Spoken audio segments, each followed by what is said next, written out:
dirapikan.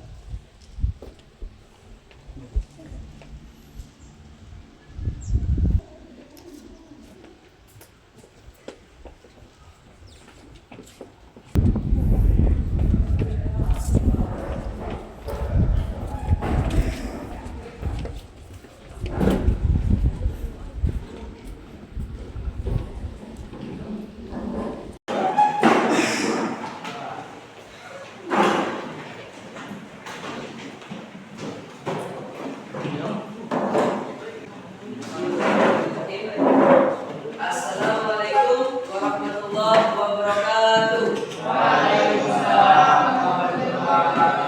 Alhamdulillahirabbil alamin.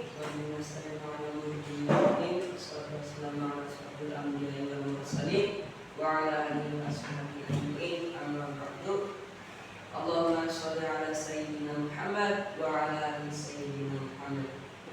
Alhamdulillah, baik semua keadaan hari ini? Alhamdulillah. Sebelum memulai pembelajaran, marilah kita berdoa bersama terlebih dahulu. Oleh karena itu, KM saya persilahkan untuk memimpin berdoa. Duduk siap berdoa dalam hati, mulai.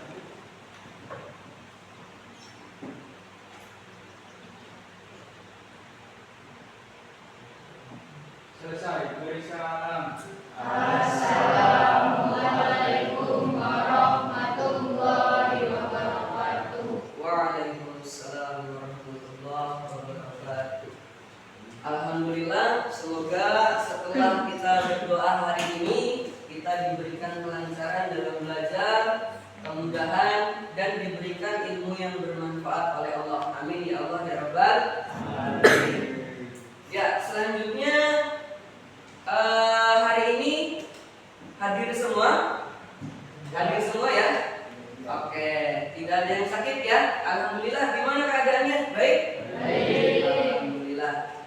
Kalau kalian waktu di rumah, apa saja yang kalian lakukan saat di rumah? Tidur. Belajar. Main game. Ada lagi? Apa lagi? Membersihkan rumah, membantu orang tua membersihkan rumah. Ada lagi? Nge-gym. Wah, good nih, positif. Seperti itu. Nah, kalau kalian saat di rumah, adakah kalian memiliki waktu untuk belajar? Ada. Kapan itu? Malam. Kalau yang biasa belajar malam, coba angkat tangan. Kalau yang biasa belajar pagi atau siang, ada? Oh, ada juga. Ya, alhamdulillah. Kalau kita di rumah masih diberikan waktu dan kesempatan untuk belajar, semoga kita mendapatkan ilmu itu lebih baik lagi. Amin. Untuk pembelajaran hari ini, saya ingin memberitahukan sebenarnya ketercapaian nilai yang ada pada materi pembelajaran sejarah hari ini itu cukup tinggi.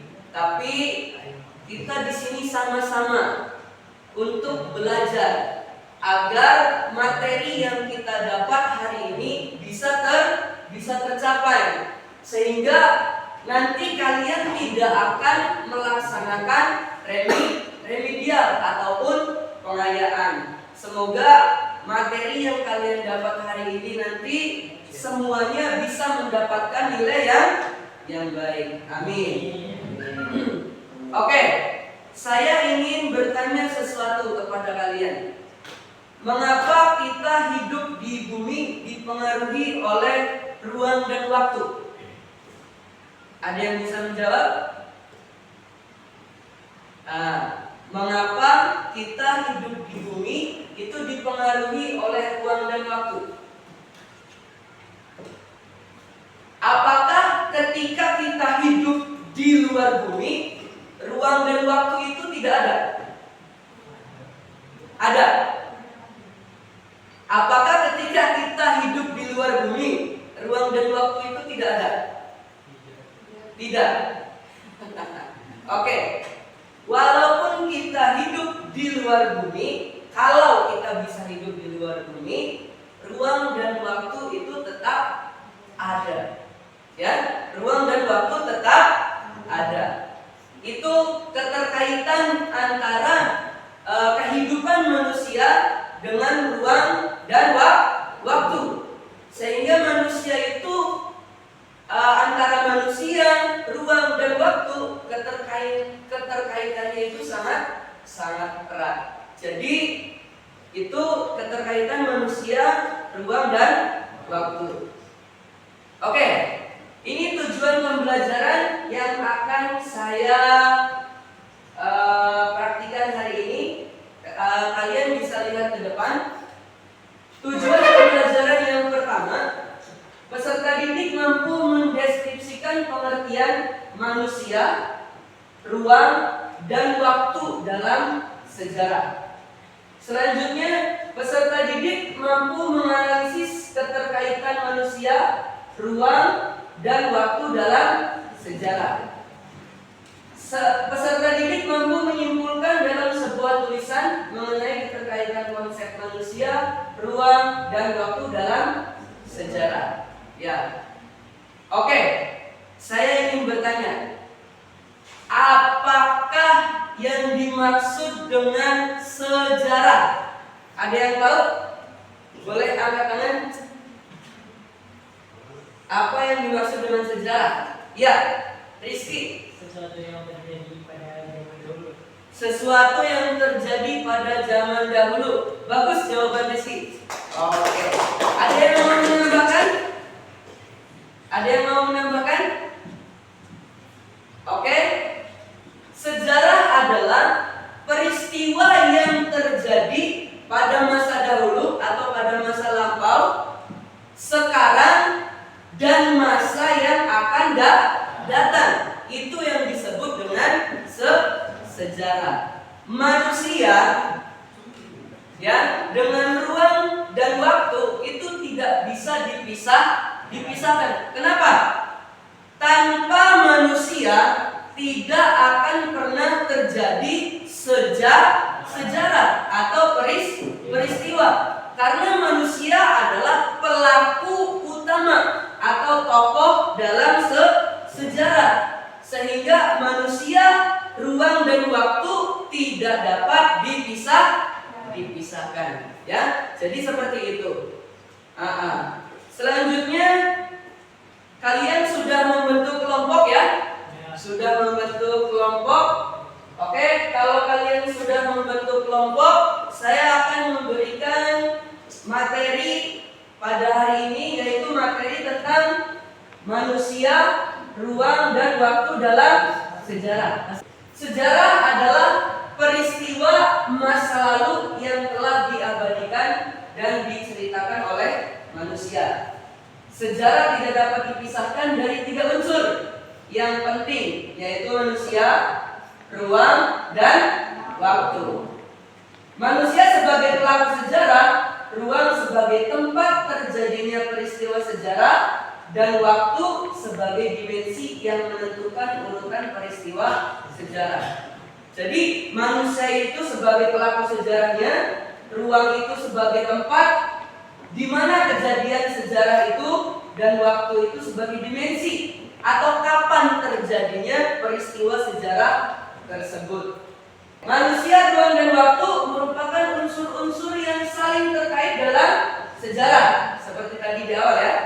Manusia berinteraksi dengan ruang dan waktu untuk membentuk peradaban. Peristiwa sejarah tidak terjadi secara terpisah, melainkan saling terkait dalam konteks manusia, ruang, dan waktu. Kalau kalian lihat gambar ini yang pertama. Nih, ini gambar siapa? Ada yang tahu gambar siapa ini? Gambar Bung Tomo. Ini adalah gambar Bung Tomo dari peristiwa 10 November, perlawanan rakyat Surabaya. Oke, selanjutnya saya akan memberikan materi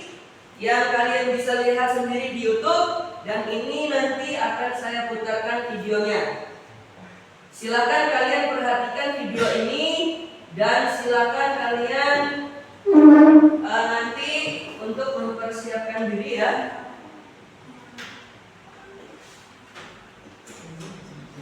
Oke, ini saya bagikan kertas sebagai bahan untuk materi ya.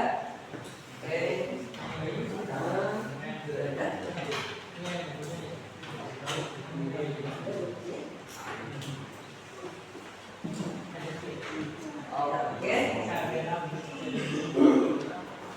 Oke, ini materinya saya putarkan ya. Silakan kalian lihat dan kalian pahami materinya.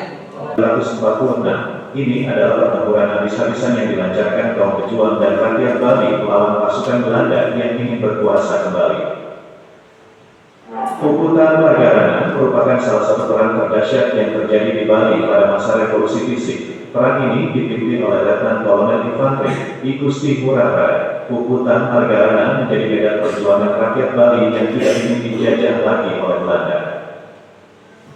Dalam bahasa Bali, puputan dapat dimaknai sebagai perang yang dilakukan hingga mati atau sampai titik darah penghabisan. Sedangkan Margarana merujuk pada lokasi pertempuran yang kini menjadi kecamatan bernama Marga di Kabupaten Tabanan, Bali. Selain puputan Margarana, di Pulau Dewata sebelumnya juga pernah terjadi perang habis-habisan serupa dalam perjuangan melawan penjajah Belanda. Tahun 1906 pecah puputan Bandung, kemudian puputan Klungkung terjadi pada 1908.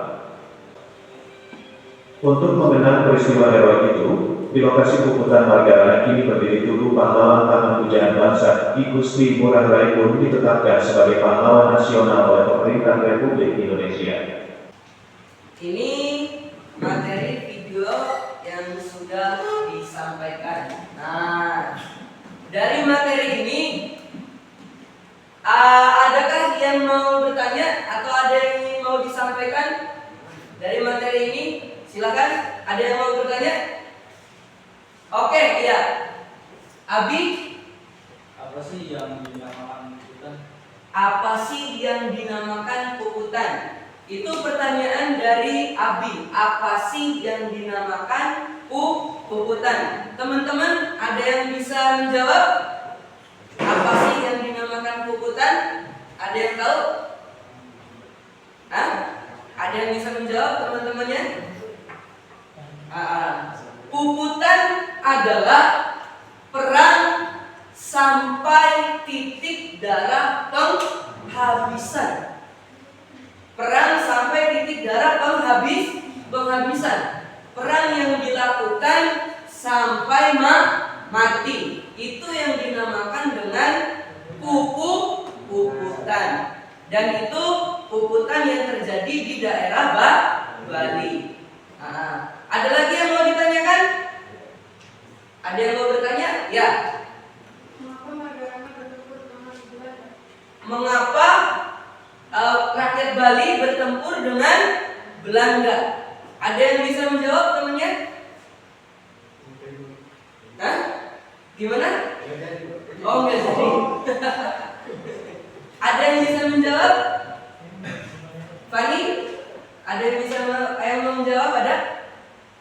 Tidak? Mengapa rakyat Bali bertempur melawan Belanda? Peristiwa ini terjadi pada tanggal yang paling terbesar ya. Yang paling terbesar itu terjadi pada tanggal 20 November 1946. Setelah Indonesia menyatakan merdeka. Dan saat itu Jepang menyatakan menyerah atau kalah kepada sekutu. Akhirnya Belanda kembali datang ke Indonesia. Namun rakyat Bali berani bertempur melawan Belanda. Untuk apa? Yang pertama yaitu untuk mempertahankan kemerdekaan Indonesia. Karena rakyat Bali merasa sudah menjadi satu bagian, yaitu Indonesia yang sudah merdeka saat itu, sehingga mereka mau bertempur melawan Belanda. Selain itu juga rakyat Bali merasa mempertahankan harga diri orang-orang Bali, sehingga dia mau bertempur melawan bangsa Belanda saat itu ya. Sampai pertempurannya itu dinamakan Puputan Margarana karena orang-orang Bali ini ingin mempertahankan harga diri rakyat Bali dan kemerdekaan bangsa Indonesia. Oke, sampai sini ada yang mau ditanyain lagi untuk materi kita? Ada yang mau bertanya? Cukup? Cukup? Tidak ada pertanyaan lagi? Oke, kalau tidak ada pertanyaan lagi, ini saya akan memberikan lembar kerja kelompok ya, di mana nanti kalian akan melihat video lagi nanti tentang materi selanjutnya. Oke, ya ini kelompok satu.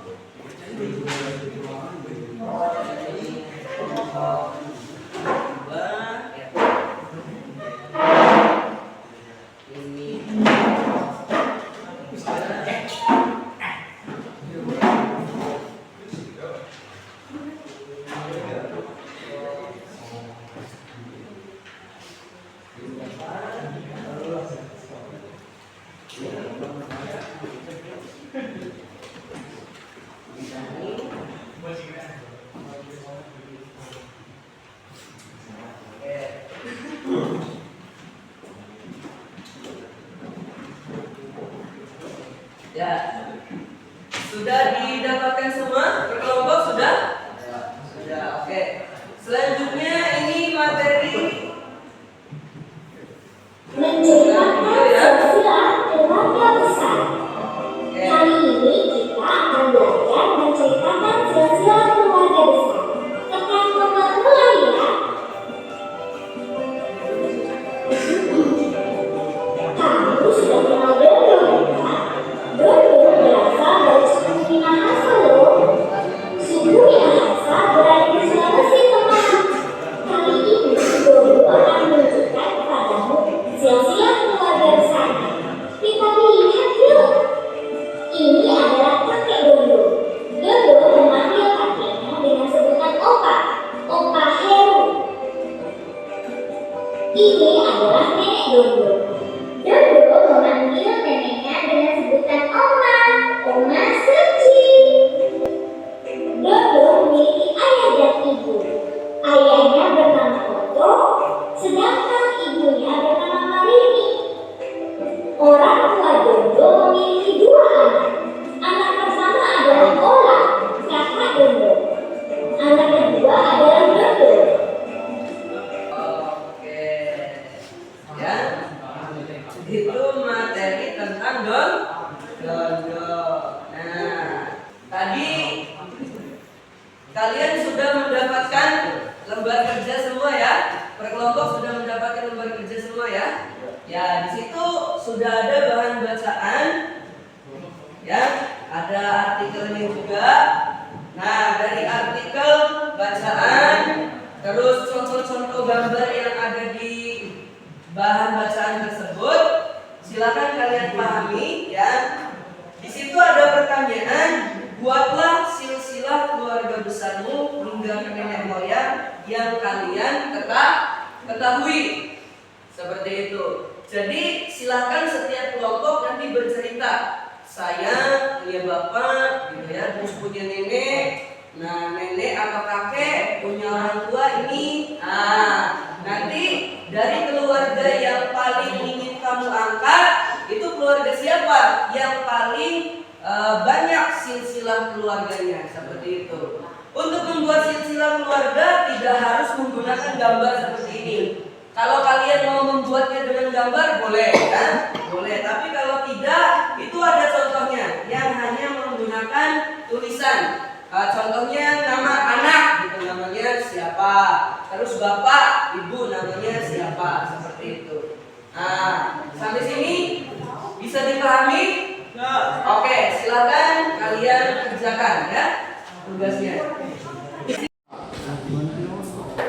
Iya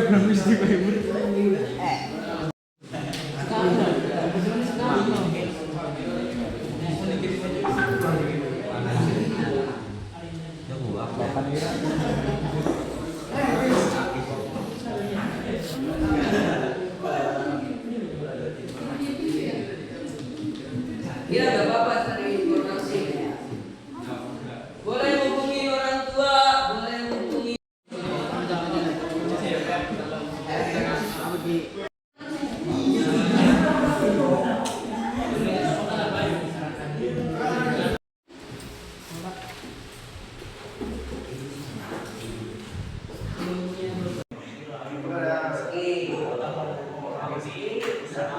Silakan dimulai dari kelompok pertama untuk tampil ke depan.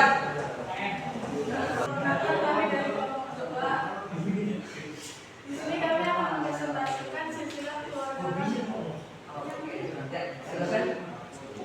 Silsilah keluarga kakek bernama Carita dan nenek bernama Boye. Kakek dan nenek saya mempunyai 2 anak.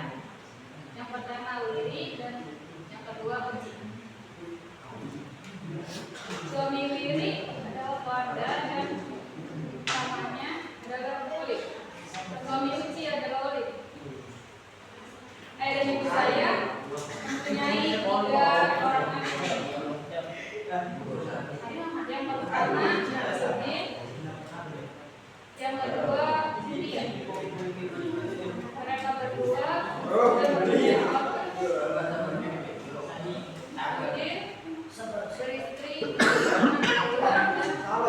Cynthia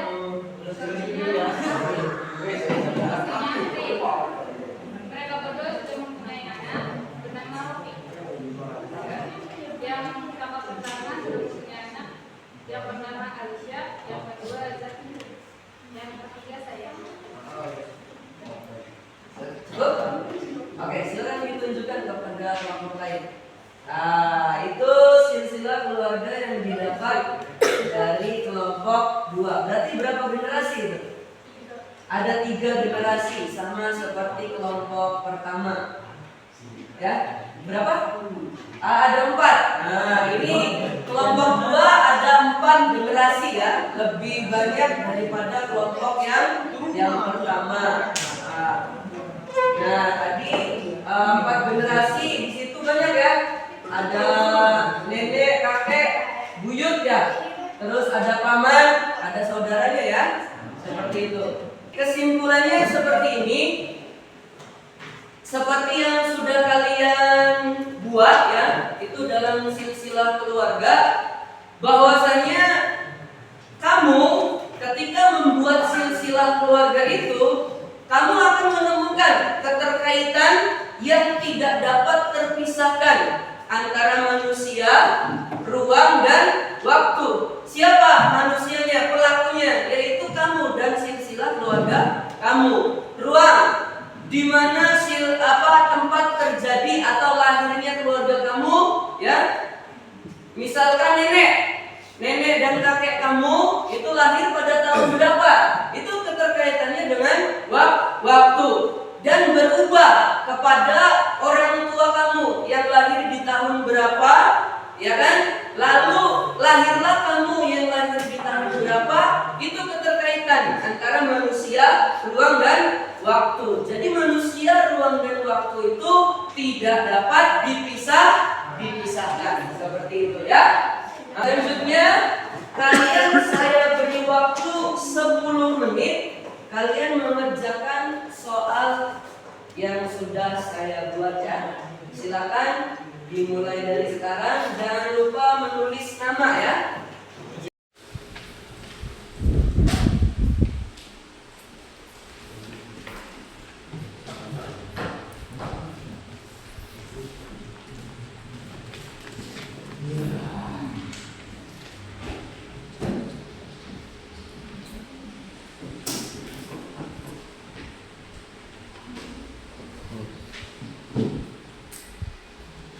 Untuk pembelajaran hari ini, bagaimana menurut kalian? Apakah ada yang mau memberikan sedikit tentang pembelajaran hari ini. Barangkali ada yang mau memberikan sesuatu, silakan. Ya, Abi silakan. Ya, Pak. Pelajaran hari ini sangat menyenangkan dan tidak membosankan. Oke, seperti itu. Ya. Ada lagi yang lain? Barangkali ada yang mau menambahkan? Bagaimana tentang pelajaran hari ini? Ada yang mau menambahkan? Ya, silakan, Fani. Bagaimana menurut Fani tentang mata pelajaran hari ini? Materi hari ini? Silakan berdiri.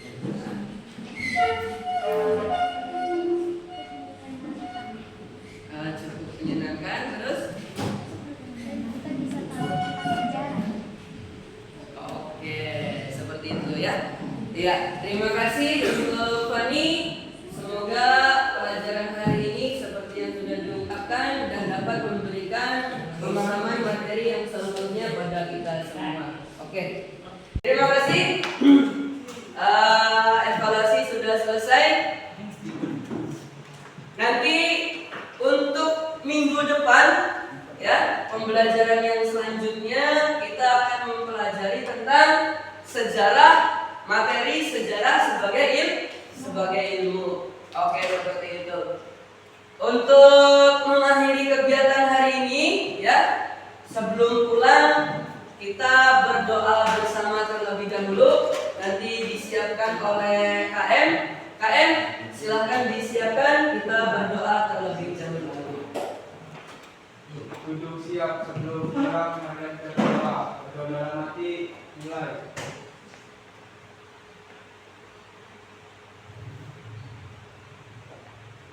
Selesai, dari salam. Assalamualaikum warahmatullahi wabarakatuh.